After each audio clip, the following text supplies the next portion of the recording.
అందరికీ నమస్కారం. ఈరోజు ఈ వీడియోలో మనం ఎక్సెప్షనల్ పోర్టల్‌లో ఒక విద్యార్థి యొక్క కేస్ హిస్టరీని చూసాం. ఈరోజు అసెస్మెంట్ ఎలా చేయాలో చూద్దాం. సో, ఇలా విద్యార్థి యొక్క క్లయింట్ రోస్టర్‌లో ఓపెన్ చేసిన తర్వాత, ఏ విద్యార్థి యొక్క అయితే కేస్ హిస్టరీని మరియు అదర్ డాక్యుమెంట్స్ మనం అప్‌లోడ్ చేశామో, తరువాత మాత్రమే మనం అసెస్మెంట్ చేయగలుగుతాం. సో, ఇలా మనకి ఇక్కడ ఈ థెరపీ పోర్టల్‌లో ఇక్కడ అసెస్మెంట్ అని కనిపిస్తుంది కదా! దీన్ని మనం క్లిక్ చేసుకోవాలి. సో, ఇలా క్లిక్ చేసుకున్న తర్వాత మనకి ఇక్కడ పైన కంబైన్డ్ అసెస్మెంట్ మరియు యాడ్ అసెస్మెంట్ అని ఉంటుంది. సో, ఫస్ట్ మనం ఓపెన్ చేయగానే ఇక్కడ మనకేంటంటే యాడ్ అసెస్మెంట్ అని కనిపిస్తుంది. అక్కడ యాడ్ అసెస్మెంట్‌ని మనం క్లిక్ చేసుకుంటాము. అలా క్లిక్ చేసుకోగానే మనకి అసెస్మెంట్‌లో ఉండేటువంటి అన్ని కాలమ్స్ కూడా విజిబుల్ అవుతాయి.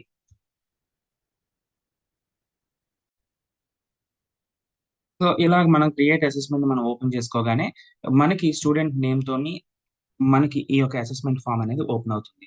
సో, ఇక్కడ మొదటిగా ఏంటంటే ఇన్ఫర్మెంట్ దగ్గర ఈ యొక్క సమాచారాన్ని మనం ఎవరి దగ్గర నుంచి అయితే సేకరిస్తున్నామో వారి యొక్క డీటెయిల్స్ మనం రాస్తాం. సాధారణంగా నేను ఈ సమాచారాన్ని ఫాదర్ దగ్గర నుంచి మరియు తన యొక్క టీచర్ దగ్గర నుంచి ఈ సమాచారాన్ని నేను సేకరించాను.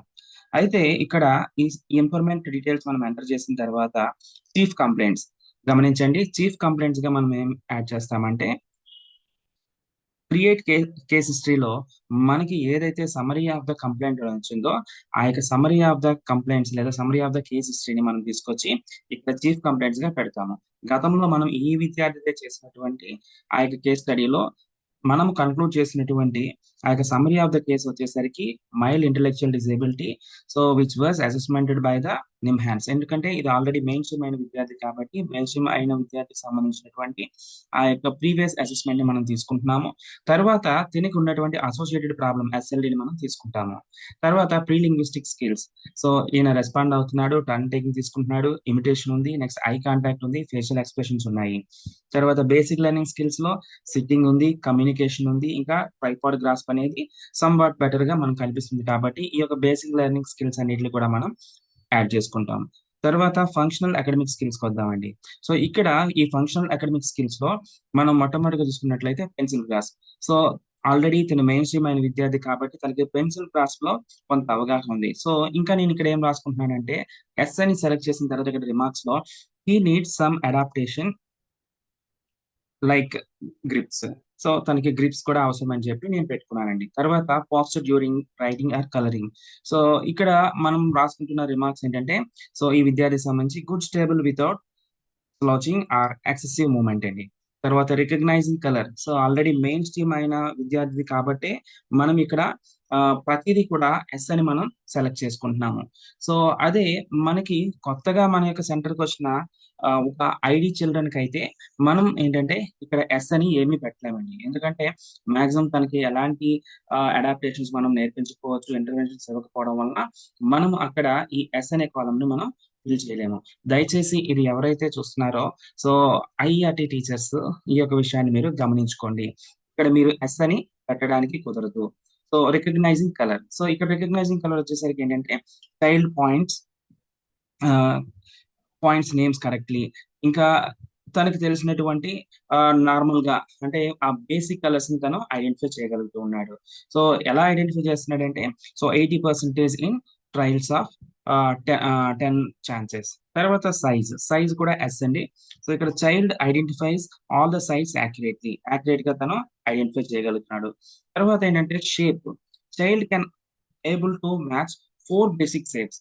సో, సాధారణంగా మనం ఏంటంటే ఇంటర్వెన్షన్స్‌లో 4 బేసిక్ షేప్స్ అనేవి మనం ఆహ్, భవిత సెంటర్స్‌లో మనం ఏంటంటే పిల్లవాళ్ళకి నేర్పిస్తామండి. ఈ 4 బేసిక్ షేప్స్ కూడా తను ఏం చేస్తున్నాడంటే ఐడెంటిఫై చేయగలుగుతున్నాడు. తర్వాత లెజిబిలిటీలో వచ్చేసరికి ఏంటంటే writing is readable letters, formed consistency with without scribbles. So, ఈ యొక్క విద్యార్థి తన యొక్క writing consistency for example 1 metre distance నుంచి కూడా మనం తన యొక్క రైటింగ్ కన్సిస్టెన్సీని మనం ఈజీగా ఐడెంటిఫై చేయొచ్చు. అది మనం ఈజీగా రీడబుల్‌గా ఉందని మనం దాని అర్థమండి. సో, మనీ కాన్సెప్ట్ వచ్చేసరికి with the help only up to some level వరకు మాత్రమే తను మనీ కాన్సెప్ట్‌ని తను ఫుల్‌ఫిల్ అయ్యాడండి. తర్వాత కాపీ రైటింగ్ వచ్చేసరికి ఎస్ అండి. So, child copies simple shapes, letters from models ఇంకా బోర్డు మీద మనం ఏదైతే రాస్తున్నామో ఆ యొక్క లెటర్స్ ని కూడా తను యాక్యురేట్ గా తను చేయగలుగుతూ ఉన్నాడు. తర్వాత మ్యాచింగ్ వచ్చేసరికి ఏంటంటే matches identical pictures and letters from sets of 5 to 10 items. So 5 నుంచి 10 ఆబ్జెక్ట్స్ ఉన్నటువంటి మ్యాచింగ్ మనం తనకి ఇచ్చినట్లయితే తను ఈజీగానే వాటిని ఐడెంటిఫై చేయగలుగుతున్నాడు. సో అక్కడక్కడ కొన్నిసార్లు తను ఐడెంటిఫై చేసేటప్పుడు మన యొక్క సపోర్ట్ కూడా ఇస్తున్నాము. కానీ ఇక్కడ మనం విత్ ద హెల్ప్ పెట్టుకోమండి. ఎస్ అని మనం మాత్రమే పెట్టుకుంటామండి. సో తర్వాత receptive and expressive language. So ఈ రిసెప్టివ్ అండ్ ఎక్స్ప్రెసివ్ లాంగ్వేజ్ లో చూసినట్లయితే respond to verbal or gestural commands. So తను నార్మల్ గా రెస్పాండ్ అవుతున్నాడండి. ఎలా అంటే కంపేర్స్ వితౌట్ ప్రాంప్ట్.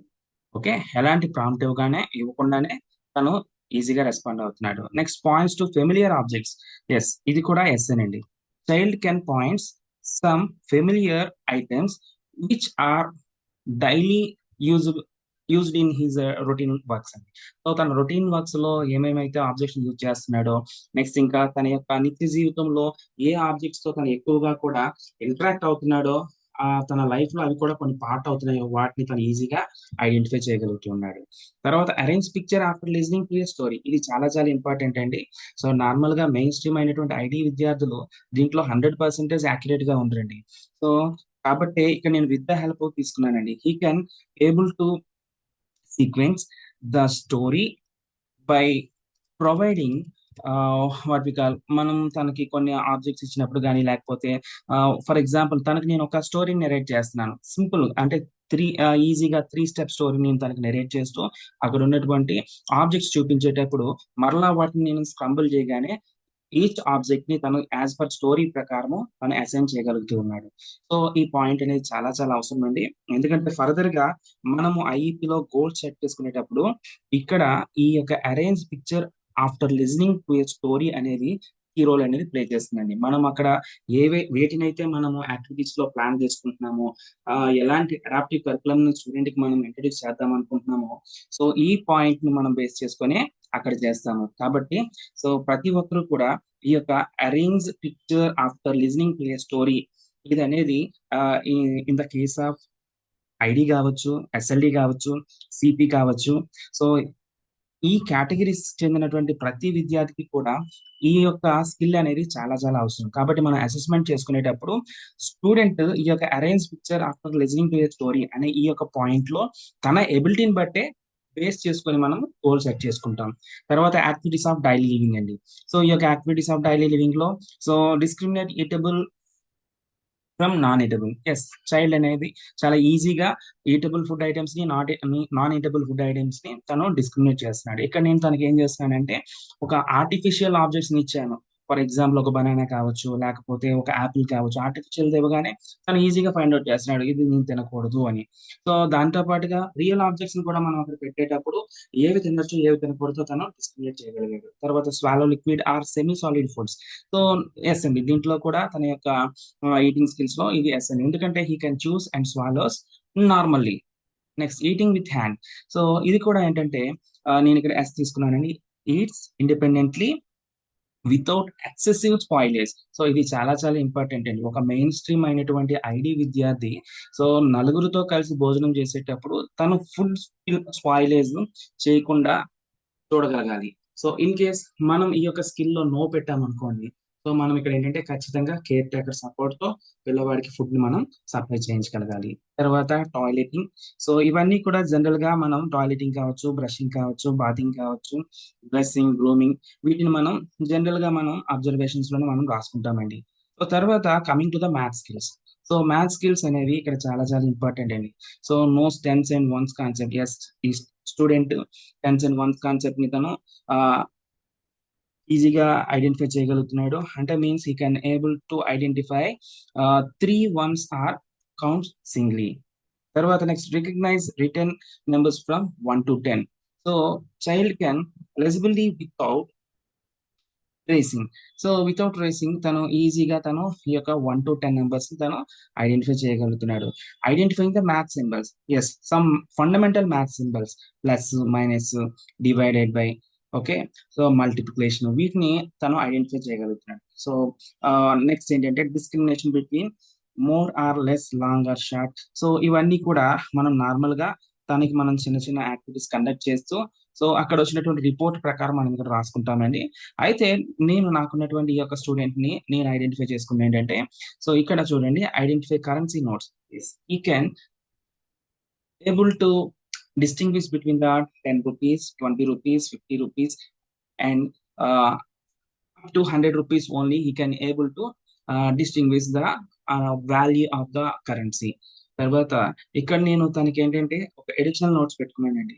సో ఏంటంటే ఎడిషనల్ నోట్స్ పెట్టుకున్నానంటే, use photos of work, track progress, quarterly live, link to life skills like counting snacks. So నేను ఇక్కడ ఏం చేస్తున్నానంటే తనలో నెంబర్ స్కిల్స్ అంటే ఈ యొక్క మ్యాథ్స్ స్కిల్స్ సంబంధించి కౌంటింగ్ లో కొంచెం తడబాటు నేను ఐడెంటిఫై చేశాను. బట్ అదనేది నెగ్లిజిబుల్ కాబట్టి, సో నేను ఈ యొక్క పాయింట్ పెట్టుకొని, సో దాన్ని ఎలా ఓవర్కమ్ చేయాలనే విషయాన్ని నేను ఇక్కడ పెట్టుకున్నానండి.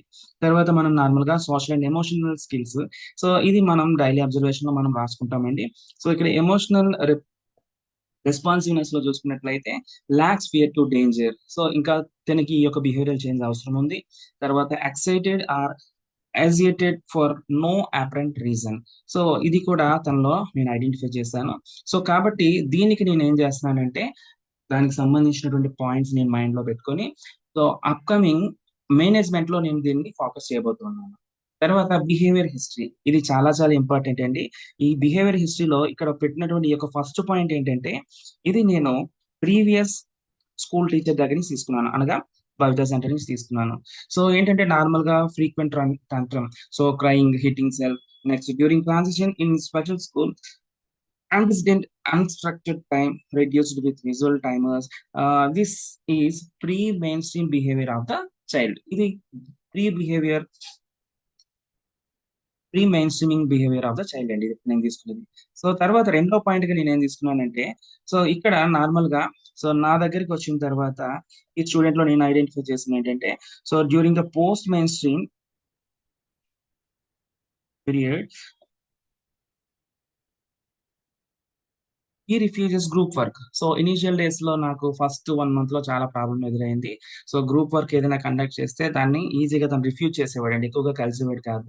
సో ఇంకా నేను తనలో ఫైండ్ అవుట్ చేసింది ఏంటంటే, ఓవర్ స్టిమ్యులేషన్ ఫైండ్ అవుట్ చేశాను. So remove to quiet corner and calmed in 10-15 minutes అండి. సో సాధారణంగా తను ఏంటంటే ఇతర విద్యార్థులతో కలవకుండా క్లాస్ లో ఒక మూలకు వెళ్ళిపోయి, అంటే ఇంక్లూజివ్ మోడ్ లో కూర్చునేటప్పుడు, సో కొత్తగా వచ్చినటువంటి పిల్లలతో తను కలవలేకపోయేవాడు. సో అందుకనే తను ఒక కార్నర్ కి వెళ్ళిపోయి చాలా క్వైట్ గా ఆ టేబుల్ మీద తన హెడ్ బౌ చేసుకుని అలాగా పడుకోవడం, లేకపోతే ఏదో ఆలోచించుకోవడం చేసేవాడు. కానీ వితిన్ 10-15 minutes లోనే మళ్ళా నార్మల్ అయిపోయి తను ఎక్కడైతే కూర్చోబెట్టేవాడినో ఆ ఫ్రంట్ రోల్ కి వచ్చి కూర్చునేవాడు. సో ఇంకా నెక్స్ట్ నేను తనలో ఐడెంటిఫై చేసింది ఏంటంటే, he can engages in art with hand over hand, smiles at prizes, stays seated up to 30 minutes. I felt these are his strengths. So వీటితో పాటుగా తన యొక్క బిహేవియరల్ స్ట్రెంగ్స్ నేను కొన్ని ఐడెంటిఫై చేసుకున్నానండి. సో అక్కడ నేను ఐడెంటిఫై చేసిన బిహేవియరల్ స్ట్రెంగ్స్ ఏంటంటే, hand hand over hand work లో కావచ్చు. సో తను ఏదైనా తప్పు చేసినా కూడా తను నేను పాజిటివ్ ఇన్ఫర్మేషన్ ఇచ్చేటప్పుడు తను ఆ చాలా దాన్ని పాజిటివ్ గా తీసుకొని నవ్వడం చేసేవాడు. తర్వాత ఏంటంటే ఎక్కువగా తన ఆర్ట్ వర్క్ అనేది చాలా ఇంట్రెస్ట్ అండి. సో ఇది తన యొక్క బిహేవియర్ లో నేను ఫైండ్ అవుట్ చేసుకున్న పాయింట్స్. సో నెక్స్ట్ మనం చూసుకున్నట్లయితే అకాడమిక్ హిస్టరీ అండి. సో ప్రీవియస్ భవితా సెంటర్ లో తన యొక్క అకాడమిక్ అటెండెన్స్ చూసుకునేసరికి 170 ఉంది. సో ఇంట్రెస్టెడ్ సబ్జెక్ట్స్ వచ్చేసరికి art, math, games and points అండి. సో ఇవంతా కూడా మనం ఇక్కడ రాసుకుంటామండి. రీజన్ ఫర్ ఆబ్సెంటిజం అంటే, ఫర్ ఎగ్జాంపుల్ ఇక్కడ ఆబ్సెంటిజం అని మనం పెట్టుకుంటే ఆ రీజన్ మనం రాస్తాం. సో ఇక్కడ స్కూల్ బిహేవియర్ కూడా ప్రీవియస్ అకాడమిషన్ అంటే పాత స్కూల్లో లేదా సెంటర్ లో ఉన్న టీచర్ దగ్గర నుంచి మనం తీసుకొని వారి ఇన్పుట్స్ మనం ఇక్కడ రాసుకుంటాము. So next, teachers opinion about the child. So అక్కడ ఇది కూడా ఏంటంటే, ఈ యొక్క పర్టికులర్ స్టూడెంట్ మీద అక్కడ ఉన్న టీచర్ ఇచ్చినటువంటి ఇన్ఫర్మేషన్ మనం ఇక్కడ నోట్ చేసుకుంటాం. సో ఫైనల్ గా ప్రొవిజనల్ డయాగ్నోసిస్ అండి. సో ఈ ప్రొవిజనల్ డయాగ్నోసిస్ కి వచ్చేసరికి ఏంటంటే, సో పిల్లవాడు already bench mark disability mild ID అని చెప్తున్నాము. నెక్స్ట్ దీంతో పాటు అసోసియేటెడ్ ఉన్నటువంటి ప్రాబ్లమ్స్ వచ్చేసరికి ఎస్ఎల్డి అండి. Next, so coming to the very very important thing అండి, సో ఐఈపి. సో ఇక్కడ మేనేజ్మెంట్ అనేది ఇక్కడ నేను ఈ స్టూడెంట్ కి సంబంధించినటువంటి నా దగ్గర ఇంకొక 3 ఇయర్స్ ఉండబోయే ఈ స్టూడెంట్ కి సంబంధించి నేను పెట్టుకున్నటువంటి మేనేజ్మెంట్ స్ట్రాటజీస్ లో ఫస్ట్ ఆఫ్ ఆల్ సో తనకు ఐఈపీ అనేది అవసరం. తర్వాత మల్టీ సెన్సరీ టీచింగ్ అనేది అవసరం అని నేను పెట్టుకున్నానండి. సో మూడవదికి వచ్చేసరికి స్కాఫోల్డెడ్ ఇన్స్ట్రక్షన్స్. సో ఇందాక ఆల్రెడీ చెప్పాను తన యొక్క బిహేవియర్ లో స్ట్రెంగ్స్ అని చెప్పాను కదా, హ్యాండ్ ఓవర్ హ్యాండ్, తర్వాత fade to verbal and gestural prompts. So తర్వాత అసిస్టివ్ టూల్స్ అండి. సో అసిస్టివ్ టూల్స్ ఇక్కడ నేను యూజ్ చేయాలనుకునేవి ఏంటంటే అసిస్టివ్ టెక్నాలజీ యూజ్ చేద్దాం అనుకుంటున్నాను. నెక్స్ట్ ట్రైపాడ్ గ్రాస్ప్స్ అంటే గ్రిప్స్ ఫెయిల్ అవుతున్నాడు అని చెప్పాను కదండి. సో అక్కడ అందుకని నేను ఇక్కడ వాటిని కూడా అసిస్టివ్ టూల్స్ గా వాడాలనుకుంటున్నాను. ఇంకా చార్ట్స్, నెక్స్ట్ ఇంకా ఫ్లాష్ కోడ్స్ అసిస్టివ్ టూల్స్ గా నేను తీసుకుందాం అనుకున్నానండి. తర్వాత పీర్ మీడియేటెడ్ లెర్నింగ్. సో నేను దీన్ని ఎందుకు తీసుకున్నానంటే సో మీరు అబ్జర్వ్ చేసినట్లయితే ప్రీ మెయిన్ స్ట్రీమ్డ్ బిహేవియర్ లో చూసుకున్నట్లయితే he is unable to cope up with the peers అని చెప్పాను. సో కొత్తగా వచ్చినటువంటి పిల్లలతో తను మింగిల్ అవ్వలేకపోయాడు. సో కాబట్టి తను వాళ్ళతో సోషల్ ఇంటరాక్ట్ అవ్వడం కోసం పీర్ మీడియేటెడ్ లెర్నింగ్ నేను నా యొక్క మేనేజ్మెంట్ స్ట్రాటజీలో నేను పెట్టుకున్నాను. తర్వాత నెక్స్ట్ పాజిటివ్ బిహేవియర్ సపోర్ట్. ఇది కూడా తన యొక్క స్ట్రెంగ్స్ లో చెప్పాను. తను తప్పు చేసినా కూడా పై చేయగానే తను స్మైలింగ్ ఫేస్ తో ఉండడం. సో తను చేసిన చిన్న వర్క్ అయినా అది దాన్ని మనం అప్రిషియేట్ చేసేటప్పుడు దాన్ని తను చాలా పాజిటివ్ గా తీసుకోవడం జరిగింది. అందుకని నేను పాజిటివ్ బిహేవియర్ సపోర్ట్ కూడా పెట్టుకున్నానండి. తర్వాత పేరెంటల్ లింకేజ్. సో ఇక్కడ ఈ పేరెంటల్ లింకేజ్ ఏంటంటే సో నేను డైలీ స్టూడెంట్ కి చేస్తున్నటువంటి ఇంటర్వెన్షన్స్ ని అది ఒక ప్లానర్ ని వారి యొక్క పేరెంట్ కి ఇవ్వడం జరిగింది. తర్వాత ఈ స్టూడెంట్ కి నేను ఇక్కడ క్లాస్ లో ఏమైతే ఇంటర్వెన్షన్స్ ఇస్తున్నానో దానికి సంబంధించినటువంటి వర్క్ ని హోంవర్క్ పాకెట్స్ గా తనకి ఇవ్వడం జరిగిందండి. సో ఇది నా యొక్క మేనేజ్మెంట్ స్ట్రాటజీ. తర్వాత రికమెండేషన్స్ లో నేను ఇక్కడ ఏం పెట్టుకుంటున్నానంటే interventions like peer buddy system, sensory breaks and positive reinforcement, parent notes, home consistency. So all these are helpful for this particular child అండి. సో దీన్ని నేను రికమెండేషన్స్ గా పెట్టుకున్నానండి. సో ఫైనల్ గా మనం చూసినట్లయితే నేమ్ ఆఫ్ ద క్లినీషియన్. ఇక్కడ name of the clinician గా ఇక్కడ ఎవరైతే స్పెషల్ ఎడ్యుకేటర్ ఉన్నారో ఆ యొక్క నేమ్ మనం ఇక్కడ పెట్టుకుంటాము. సో నేమ్ ఇవన్నీ కూడా ఫిల్ చేసిన తర్వాత ఫైనల్ గా మనం ఇక్కడ సేవ్ అని క్లిక్ చేయగానే మనకి ఇక్కడ అసెస్మెంట్ సేవ్డ్ అని వస్తుందండి. సో ఈ విధంగా మనం ఒక విద్యార్థి యొక్క అసెస్మెంట్ మనం కంప్లీట్ చేసుకుంటాము. సో ఇదే మోడల్లో మనం ఏంటంటే ఫర్ ఎగ్జాంపుల్ భవిత సెంటర్ లో ఎన్రోల్ అయ్యే స్టూడెంట్ కి మనం ఇదే మోడల్లో మనం పెట్టుకొని రాసుకుంటామండి. అయితే ఇక్కడ గమనించవలసిన విషయం ఏంటంటే సో ఇది మెయిన్ స్ట్రీమ్ అయిన స్టూడెంట్ కాబట్టి ప్రతిదీ కూడా నేను ఎస్ అని పెడుతున్నాను. అదే భవిత స్టూడెంట్ కి అయితే ఇక్కడ మనం ఎస్ పెట్టుకోమండి. సో అది నో పెట్టుకొని, ఎందుకంటే వెరీ వెరీ లో లెవెల్లో ఈ స్కిల్స్ వారిలో ఉంటాయి కాబట్టి అక్కడ మనం నో పెట్టుకుంటాము. మనం స్టూడెంట్ ని అబ్జర్వ్ చేసేటప్పుడు అసెస్ చేసేటప్పుడు తనలో ఉన్నటువంటి స్ట్రెంగ్స్ అండ్ వీక్నెసెస్ మనకు తెలుస్తాయి. సో దీన్ని బేస్ చేసుకొని మనం ఫర్దర్ గా తనకి గోల్స్ ని మనం డిసైడ్ చేసుకుంటామండి. సో ఇది ఈ విధంగా మనం ఒక స్టూడెంట్ కి సంబంధించి అసెస్మెంట్ ని మనం క్లియర్ చేసుకుంటాము. సో హోప్ఫుల్లీ ఇది మీ అందరికీ చాలా క్లియర్ గా అర్థమైంది అనుకుంటాను. సో ఇన్ కేస్ మీకు ఏమైనా డౌట్స్ ఉంటే కింద నా కామెంట్ సెక్షన్ లో మీ డౌట్స్ పోస్ట్ చేయండి. సో మీకు ఇంకా ఎలాంటి సజెషన్స్ అయినా మీరు ఇవ్వాలనుకున్నా కూడా ఆ కామెంట్స్ లో మీరు పెట్టండి. ఆ, తప్పకుండా మీరు ఈ యొక్క వీడియోని షేర్ చేసుకొని సబ్స్క్రైబ్ చేసుకోండి. థ్యాంక్ యూ అండి.